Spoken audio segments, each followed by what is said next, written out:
And so Gretel wanders into this salt pond, and I had not seen a live white shark ever in New England at that time. These are some stories from world-renowned shark scientist Dr. Greg Skomal. This week on Ocean Talks. And we actually encountered for the first time a shark called Deep Blue, which I happened to tag twice. This is another episode of Ocean Talks. I've been talking about doing interviews with scientists around the world in the past, and I am honored to have Dr. Greg Skomal with me today. He is an accomplished marine biologist, an underwater explorer, photographer, author, leading white shark expert in the Atlantic. He's a senior fisheries biologist with the Massachusetts Division of Marine Fisheries, and he currently directs the Massachusetts Shark Research Program. Now, his resume is so big we could spend an hour just talking about that. Uh, Member of the Explorers Club, Boston Sea Rovers. I mean, we really could go forever. Greg, thanks for joining me today. It's great to be here, Carlos. Thanks for having me. So you have a book. Let's get right into this. You have a book that I just could not wait to talk about with you. It's called Chasing Shadows. I just finished it, and I tell you what, there is so much in there that you packed into 374 pages or something like that. What a great read. Well, thank you. I appreciate that. I really do. Thanks. So I got a few points that I particularly enjoyed.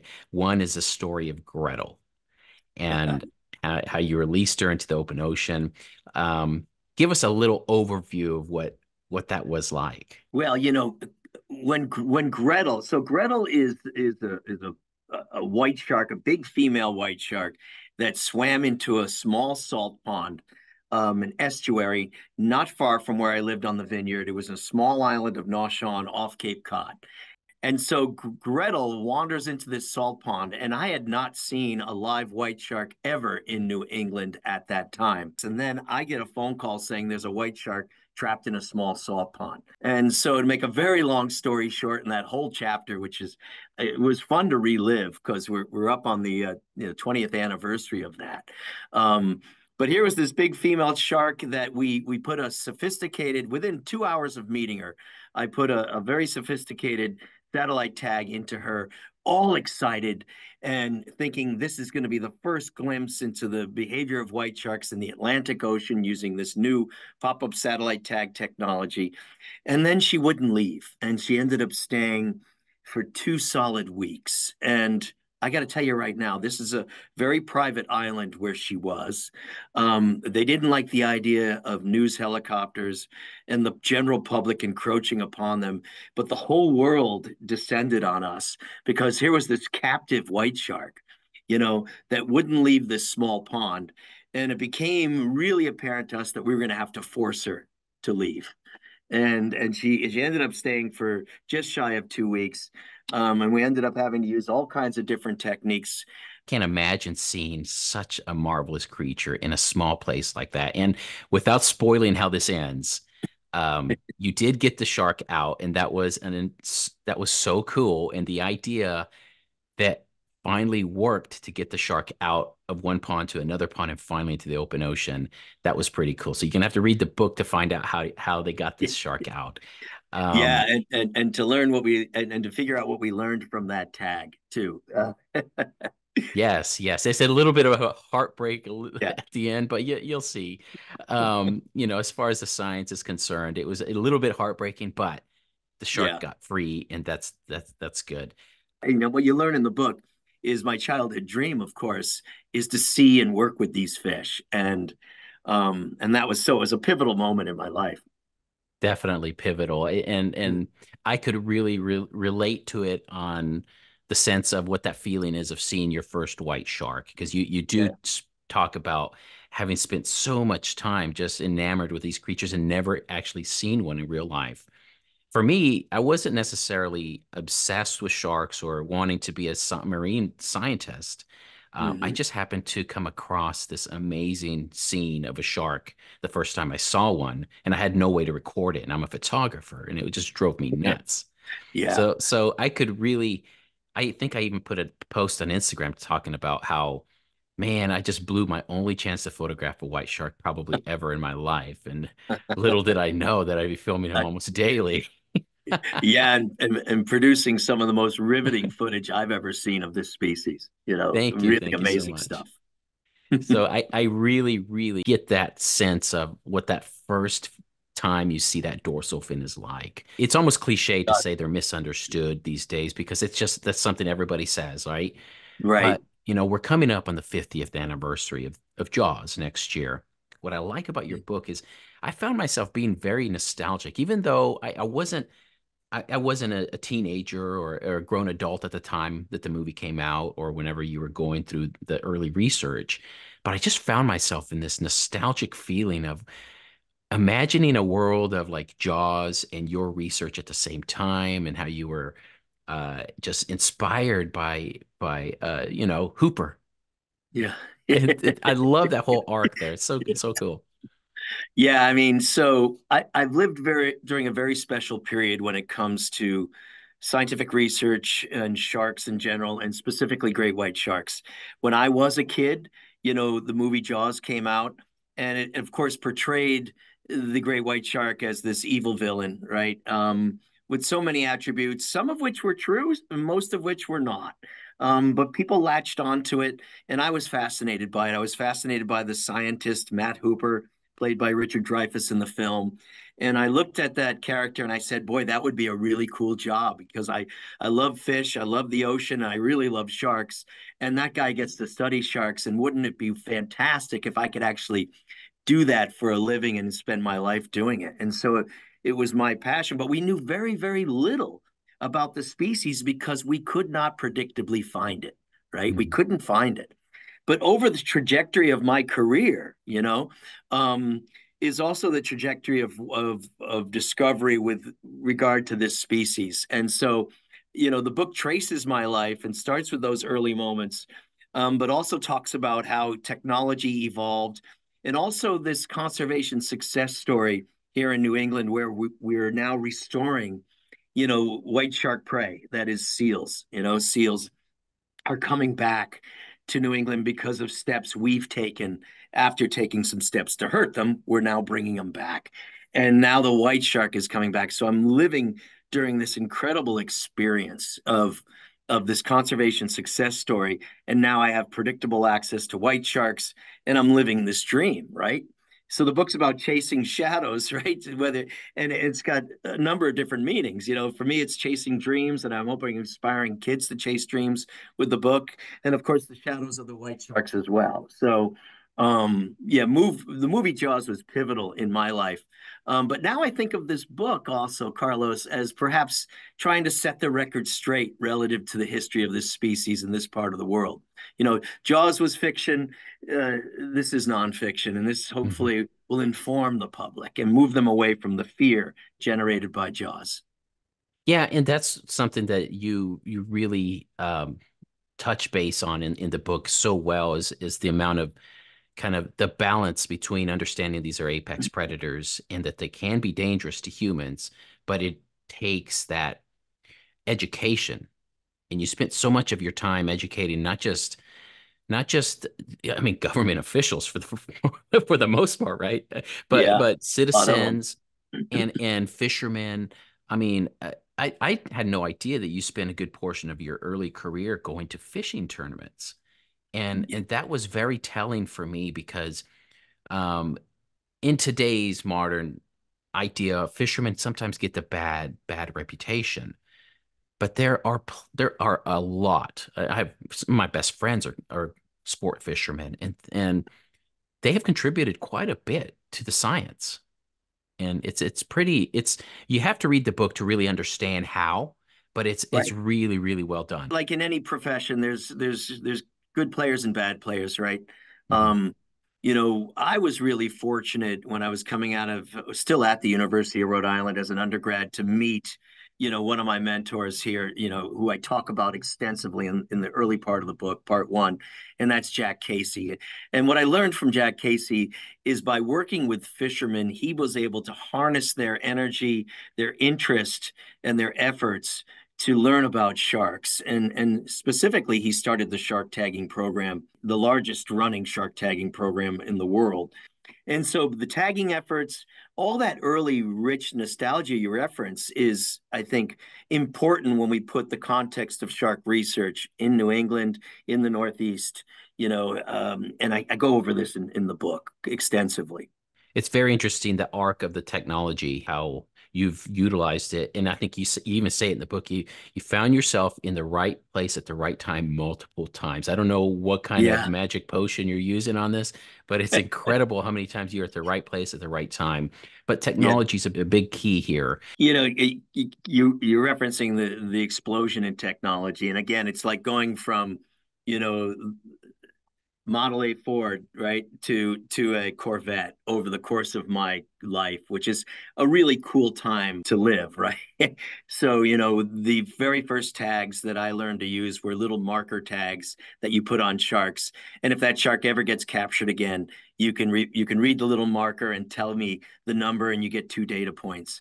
The tags you're referencing are so sophisticated. They got camera systems and sensors built into them that will tell us not 2 data points, but millions of data points, and tell us what this shark is doing, 20 times per second. Okay. So that allows us to recreate the three-dimensional fine scale behavioral movements of this animal and to confirm what they're actually doing with those movements through the eyes of the camera system mounted on the shark. So, my colleague, Megan Winton, really talented scientist. And congrats to her, by the way, recently getting defending her dissertation, getting her PhD. Oh, So that's wow. great. But Megan and I have been working together for many years, and Megan has been working down off South Carolina while I'm stuck in the cold of New England. And she just recently, last 2 weeks ago, put out one of these camera tag systems on a white shark off South Carolina for the second time. We've done it 29 times up here off Cape Cod, but to do it off South Carolina is really much more challenging. And we work very closely with a fisherman named Chip Michaelov to get that done. But being able to ride the back of the white shark in its environment, you're kind of a voyeur, right? And Yeah. you're getting a glimpse, a couple of days of what this animal is doing, from second to second. How does it spend its time? If you told me 20, 30 years ago that we'd be doing this, I'd say you're out of your mind. It's really exciting. Every time the camera comes back, I can't wait to look at the footage. Oh, I can I'm like a imagine. little kid, like a little kid, you Well, know? I've seen some footage from one of those 29 cameras that you put up when I was Yeah. visiting up there. And I mean that the breach that you captured on camera was incredible. You could see Yeah. the point of Yeah. view breach of a shark. It just blows my mind. I can You, imagine what your reaction was when you saw that. it's amazing because the sun is setting. So the sun is literally on the horizon, and suddenly the shark, you could tell it's accelerating because the camera goes nutty, right? And then suddenly you blast through the water and you see this beautiful sunset for a very split second, and then you're back down again. And you're like, what the hell? Uh, and those moments are to cherish because a lot of the time these sharks are just cruising along, not racing about, not doing what we think they do, what Hollywood wants us to think they do. And you Mhm. know this because you filmed more of the white sharks than probably anybody else on earth, right? They don't just race around nutty and crazy, trying to eat things. They're calm, they're cool, and you've seen some absolutely remarkable behaviors that I'm always checking out, your videos because I want to see what Thank have you you. got this time? What the hell is it doing? We're as baffled as anyone is. It's cool Well, stuff. that's a cool segue to this because I wanted to show you, speaking of some of that footage, Mhm. there's a sequence that I call ghost eyes, and I'm gonna pop it up right here. And I call this shark just ghost eyes because I've never seen a shark doing this. Now, check out how this shark is cruising with its eyes rolled.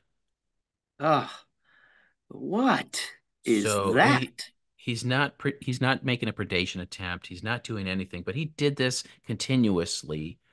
I can't explain what's going on, and clearly the shark lab here at Cal State, that's one of their tags. But see how the shark Right. now it rolls its eyes back. Now Oh, And now it did this continuously for a good 10 to 12 minutes. I can't really explain what it is, but I don't know if, have you ever seen it? No, I've never seen the white shark roll its eye back unless it's really close to some sort of predatory item. That's this is amazing to me. I can only, something is bothering in its eye, or yeah, yeah, I have no idea. I mean, this is what I love about your videos because you're forever teaching us what we don't know. Um, which some scientists get pissed about, but I'm thinking to myself, this is really revelatory. Why would that shark roll its eye back? The scientific method starts with observation, and I Yeah, just want to just, chip in just the very first part of it. And like I said, I'm always happy to collaborate with scientists to figure out these questions because I don't know. I'll show you another one here. This one is very intriguing to me because this shark is, let's see here. All right, here we go. So this is the piece of wood that's floating. Now, watch this shark's dorsal fin. The dorsal fin purposely moves right there. Boom. It slaps that piece of wood like a dolphin does. right. I've never seen that before.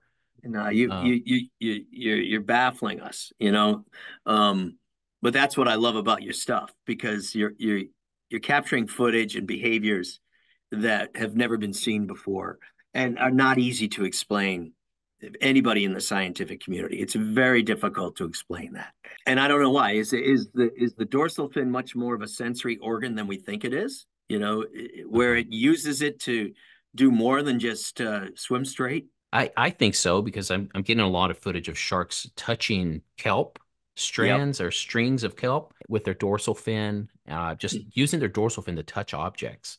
The other thing is now I try to avoid using the drawing in a fashion that affects the shark. But there is one instance where the sharks typically react to, and it's not the drone, it's the shadow of the drone. Yeah. And they'll chase it like a laser pointer. This is a larger shark. I would say this is almost a subadult. This is a bigger shark. But you can see he's going fast and chasing that. I mean, look how beautiful that comes out. I don't know. Their vision, I'm trying to put myself in the position of the shark. Is he's seeing a column of light that's darker, or it's very interesting. That's a good question. I mean, how deep is it there, you think? This here is probably 25, 20 feet. Yeah, so it can't be following that on the bottom. It's got No. to be, it could.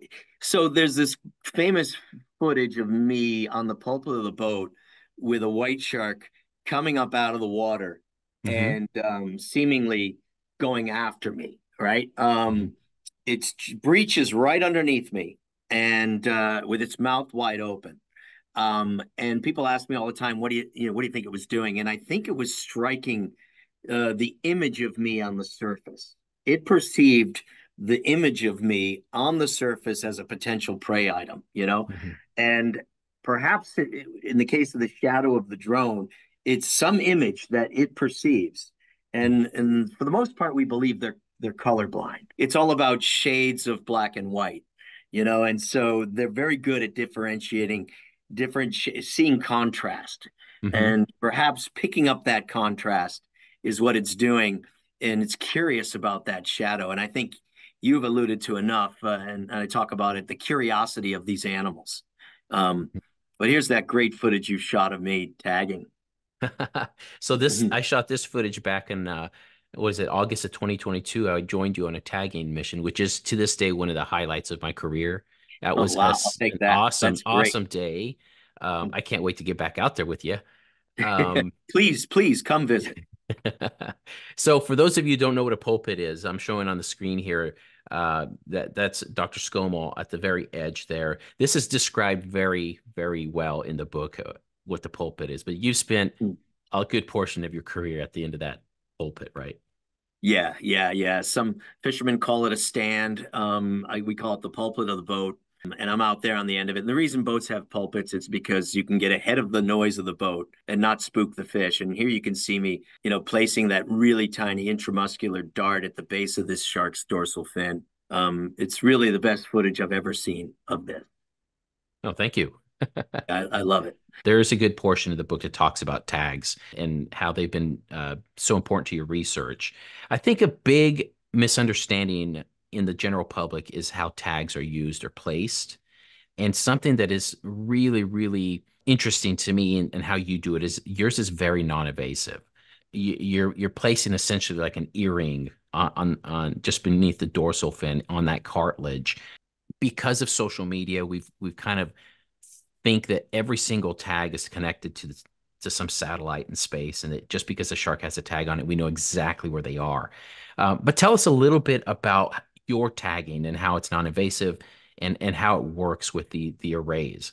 Yeah, happy to do that. So, what we're trying to do is we're working, first of all, the setting that, then you know this, Carlos, because you've been out there. We are working in really, really close proximity to very popular swimming beaches, okay? Where there's surfers, there's boogie boarders, there's paddle boarders, there's swimmers. And the one thing we don't want to do, no scientist wants to modify or alter the behavior of the animal that you're studying, especially if you're studying behavior. And so what we're doing, and I think this video footage is great. It shows how close these sharks are coming to the beach. So we're instead of drawing the sharks to us and chumming them up, and instead of capturing them and exposing them to levels of acute and chronic stress, and injuring them to some extent through physical trauma, which will alter their behavior, we go to the sharks. And we use a very small intramuscular dart. It's the technique that's been applied since the 1960s when Jack Casey had invented shark tagging, right? And we affix the tag to that dart. And hopefully that dart is retained for many, many years so we can track the movements of that animal. First of all, satellite linked technology is great, but only works well when the shark is at the surface, and sharks are not air breathing animals, right? And Mhm. so there's a whole bunch of time you miss if that shark doesn't come to the surface. And we've tagged sharks that never come to the surface. And so instead, we use technology that will give us information whether or not the shark comes up to the surface. And so what we've done is we've put acoustic tags on sharks that emit very high frequency sounds. And we've set up an array of listening receivers all around Massachusetts. And what's really nice is that other researchers also set up listening stations all the way from Newfoundland to Mexico. And Wow. so anytime a white shark swims within the range of one of these receivers, the receivers will know the date, the time, as well as which shark it is. So we can follow individuals, all along the eastern seaboard of the US and beyond, the Gulf of Mexico, all the way up to Canada. But it's not in real time, but it's a more reliable method of figuring out where these sharks spend their time. And of course, we're trying to answer basic questions like when do they arrive in Cape Cod, where do they spend their time, and when do they leave? And this is a perfect technology for doing that. What we've also been able to do in recent years is interface the technology with real-time notification. So in other words, a lifeguard on a swimming beach, if one of our tagged sharks swims in that swimming area, will know within a split second that that shark is there. And so that helps to inform the public and educate the public about the presence, as well as the lifeguards, about the presence of these animals. That's interesting. And when I was there, something that I used a lot was the Sharktivity app. And Right. so that is for the general public as well. I'm going to put a link in the video so you can take a Awesome. look at this app and download it because it's really cool. Those sharks that come into those arrays, you get that notification on the app as well, and you can kind of track live sharks. I think the weekend we were there, there was like 12 sharks that popped up on over 3 days, and it's really cool to see, and it really puts into perspective the amount of work that you guys have put in there to monitoring the shark population. It's pretty cool. No, I appreciate that. And like yourself, I think you have become one of the great educators and outreach specialists when it comes to sharks for the general public. And that's always in the back of our mind. We've got people who come to these beaches, they see a big sign when they walk on the beach that says there are white sharks here. So almost everything we learn about these animals, we try to get to the public as quickly as possible. And of course you're a great vector for doing that. And we use multiple media outlets. And I'm a firm believer is in the more the public knows, the better they're going to understand these species and respect these animals. All right. So there is something about your skill set that really stands out that is often because of the work you've done in science. it gets kind of forgotten, but you're a pretty damn good photographer, Greg. Well, coming from you, I'll take that as a massive compliment. Thank you so much. I dabble in it. Well, you So sent thank me you. a folder of some of the images you've captured, and I was just blown away. You know, you spent some time doing photographing species that I did not know that you studied. Greenland sharks. Yeah. Some of the images you have of Greenland sharks are just incredible. Just to see if I can pop one up here. Um, wow, now. Are you diving for these kind of shots?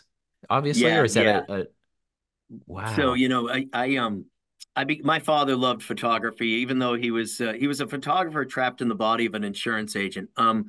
And so he loved photography, and he taught me at a young age the fun of photography. And of course, I grew up at a time when we were using film photography and old cameras, and now it's digital and even more fun. But I've always carried a camera with me on a lot of my research expeditions.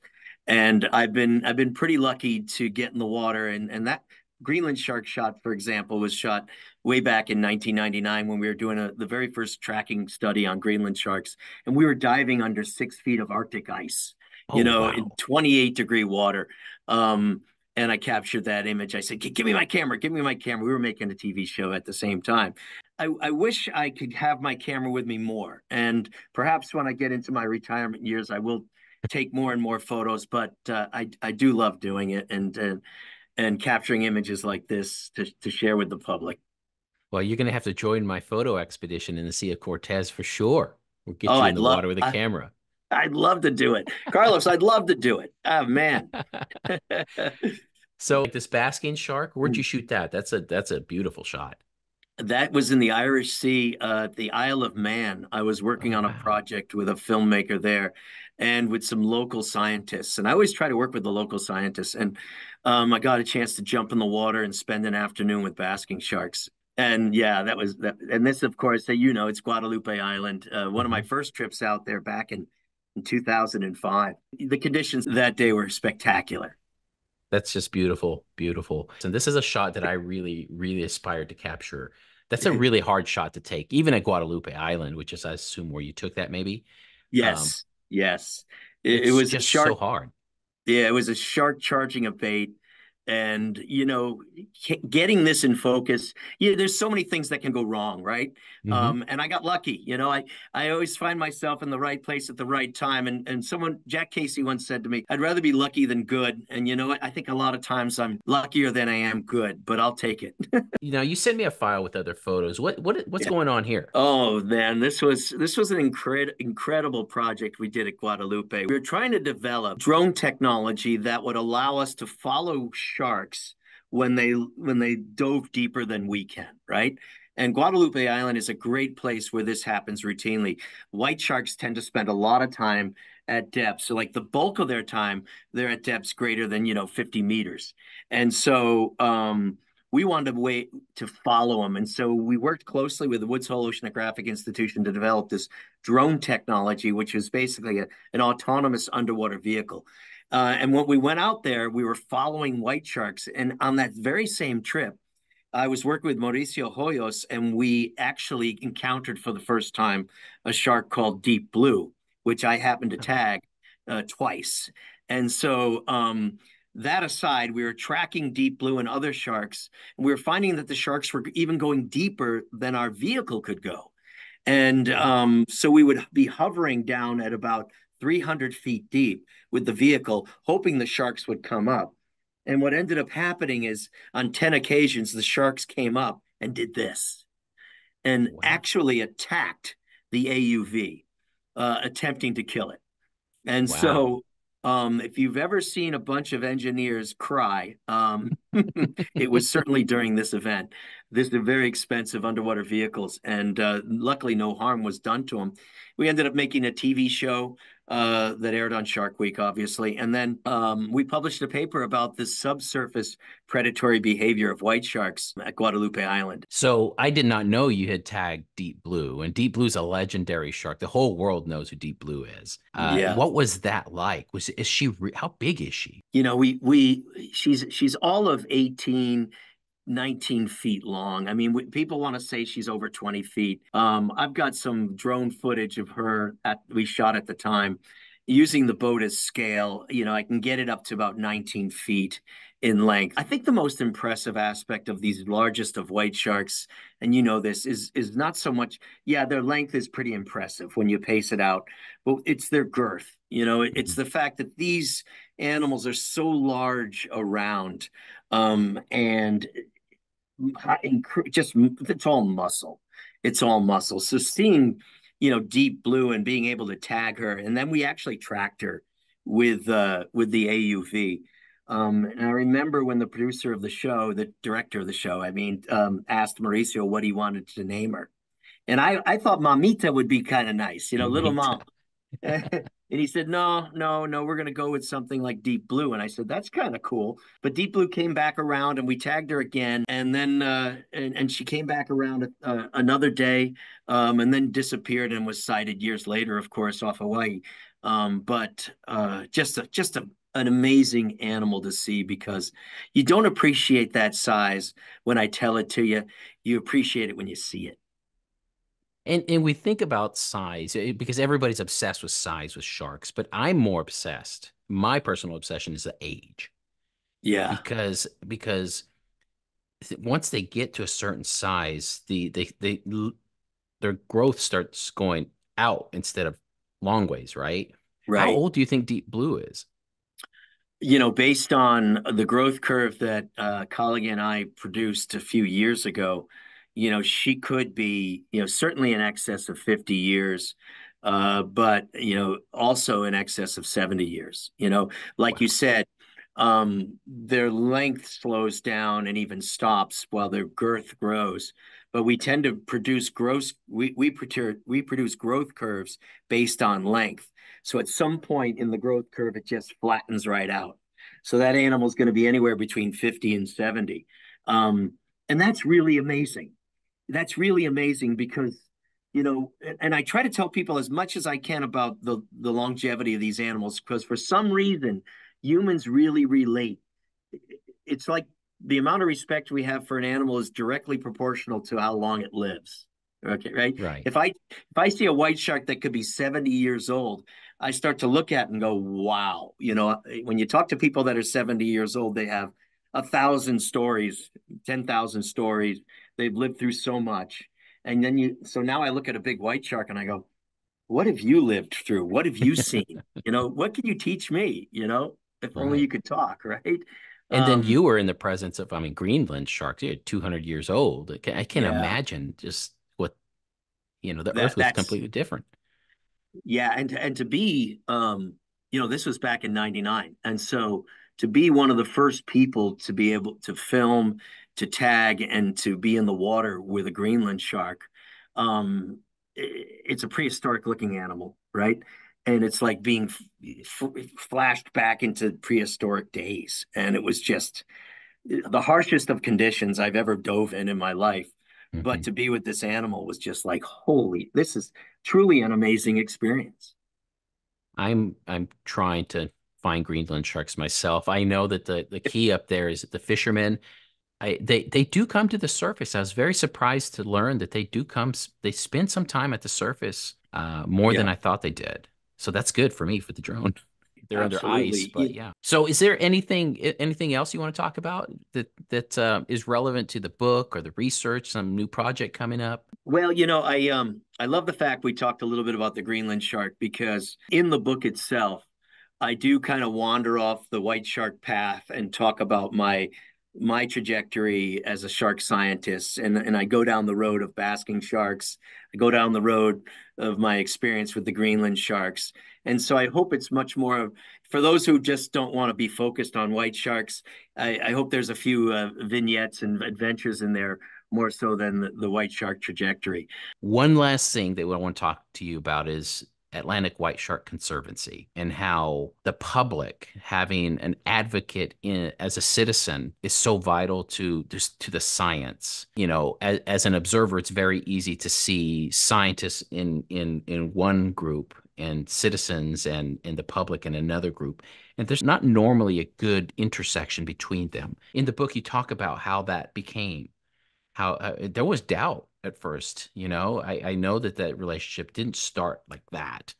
But tell me a little bit about how important it is to have that public relationship with the I, organization.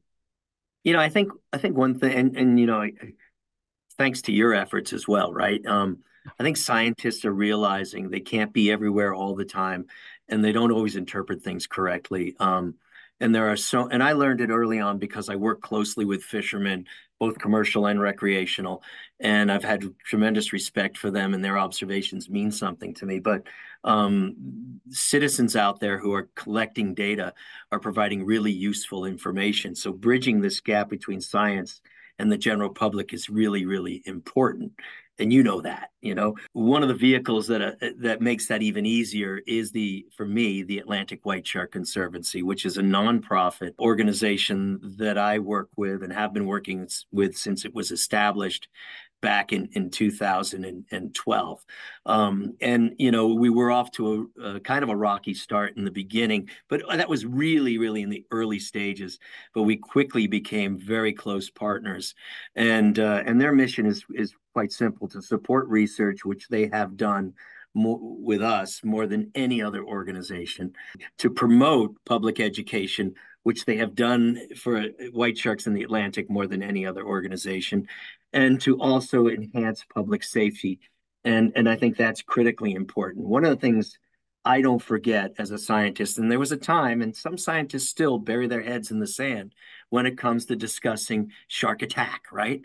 I Mhm. don't do that because I've experienced it here in New England. I've seen it. I've seen the devastating effects of a person being attacked and killed by a great white shark. So almost everything we're doing nowadays is to try to offset the risk of shark attack and to educate the public. And the Conservancy has been right there at the forefront of that here in New England. And I can't say enough about them. As a matter of fact, I certainly wouldn't be where I am as a scientist without the Atlantic White Shark Conservancy. Well, I'm going to put a link here so that people can research AWSC and even put a little donate button to donate to your Awesome. research. And again, I want to thank you so much for joining me today. It's really an honor. The space of shark scientists is often so exclusive, for lack of better words. You've always been very, very open to answering questions, answering my emails, just having a good old discussion about sharks. And it's so refreshing to hear somebody in the scientific community really help somebody like myself, and it really means a lot. I can't say enough for how thankful I am for this relationship. Well, no, really, the pleasure is mine. First of all, you're very welcome, but also I want to thank you for all you do for sharks and the way you engage the public, through your amazing, photography. And I want to congratulate you for that incredible paper that you guys Oh, published a thanks. couple of months ago, because that footage would not exist if not for you. And I love it. I think that is groundbreaking, and you are to be thanked and congratulated for that. Thank you so much. That really means a lot coming from you. I didn't bring up that topic purposely on this It's call okay. because I wanted to make sure this was about your work. But yeah, it's a sample of one, and I hope to get more samples so that we can finally get closer to that holy grail of where they're born. So It's an incredibly unique observation, and that's where I always say, and I published a paper on one now that you have, and you have as well. You got to start somewhere, and one is where you start, and I think I love it. I think it's fantastic. thanks, Greg. Thanks a lot.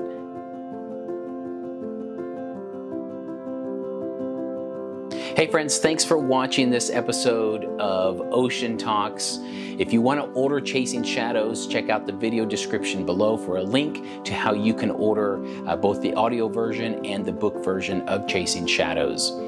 If you enjoy content like this, please like it, please subscribe to the channel. It really does help. I know you get tired of hearing that from all the channels out there, but it really does make a difference. And I just launched a merch store. This is a shirt from my merch store. I never thought I'd be doing this, but I got a lot of requests for it, so check that out. You can see it there beneath all of my videos. And one last thing, if you have a suggestion for people that would be great guests on this segment, please let me know. I would love to talk to other scientists, filmmakers, whoever you think would be good and fits this Ocean Talk segment. I want to hear from you. Let me know in the comments below, and I look forward to making a lot more content that is similar to this. And in the meantime, I'm going to go film sharks and see if I can get you something cool to see next week. Thanks for watching.